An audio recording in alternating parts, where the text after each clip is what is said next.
If I have one ambition left in life, that's to live forever, and so far so good. But if the inevitable does happen, then I want it to happen here, in Poprad Centre. When I first came here, it wasn't that nice, but now it's a little Paris. Just look around.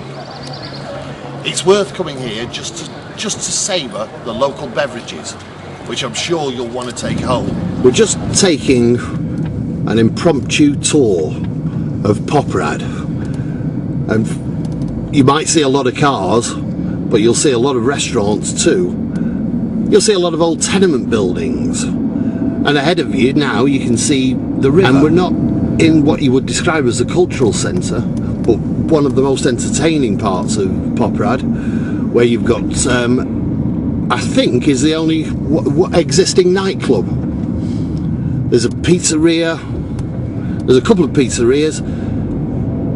On your left you've got one of the old buses. You don't see many of those now. When I first came here 5 years ago you did. The traffic is actually quite easy once you get used to it.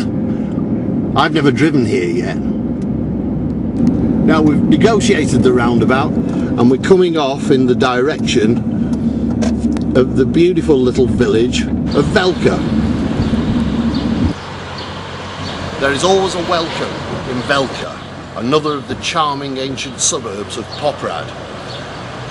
Here at the autumn there are some incredible cultural festivals. They even shut down the whole of the streets and turn it into an open air restaurant where locals walk through and sample all kinds of food and delicacies. It really is an excellent place to be.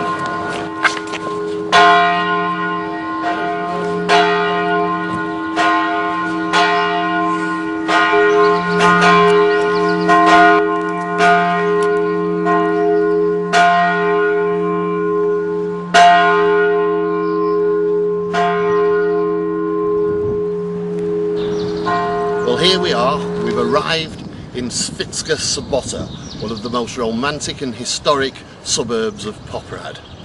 We've just heard the church bells, and right behind me here is the ancient statue of the Virgin Mary, which, like the rest of this village, was allowed to decay for centuries.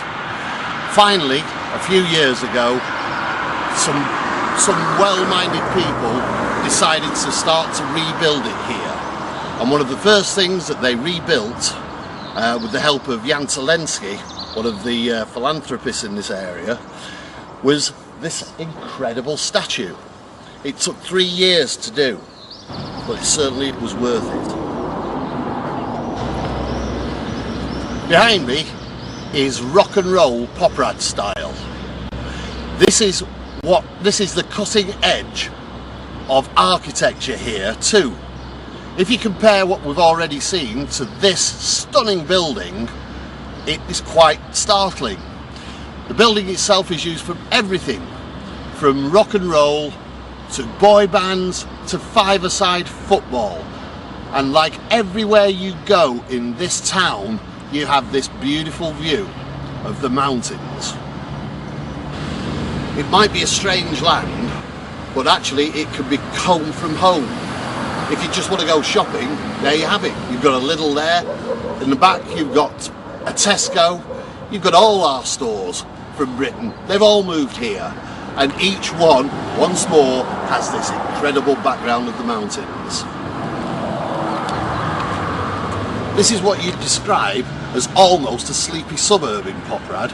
We're outside a new building called Victoria House, and it's absolutely superb. Just take a look at it. Wouldn't you like to live here? There might be traffic, but there's also Wi-Fi and everything that you could want. There's shops, there's supermarkets, there's fashion houses, there's everything you need just here. This is the beer garden of one of the dozens of fabulous little restaurants that are all around here. You can go to any of them and spend the evening. You might only spend a tenner. They don't cost much and they're really good. We spent last evening in that particular one. It was excellent.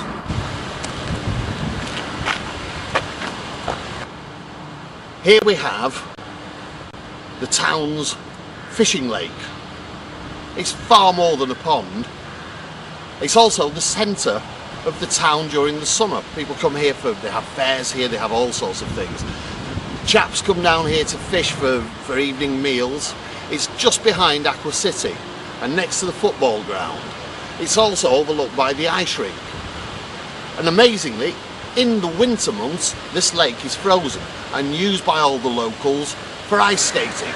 I hope you enjoyed that strange little tour of Poprad. And this is where we've ended up, at Aqua City, and it's where we're going next.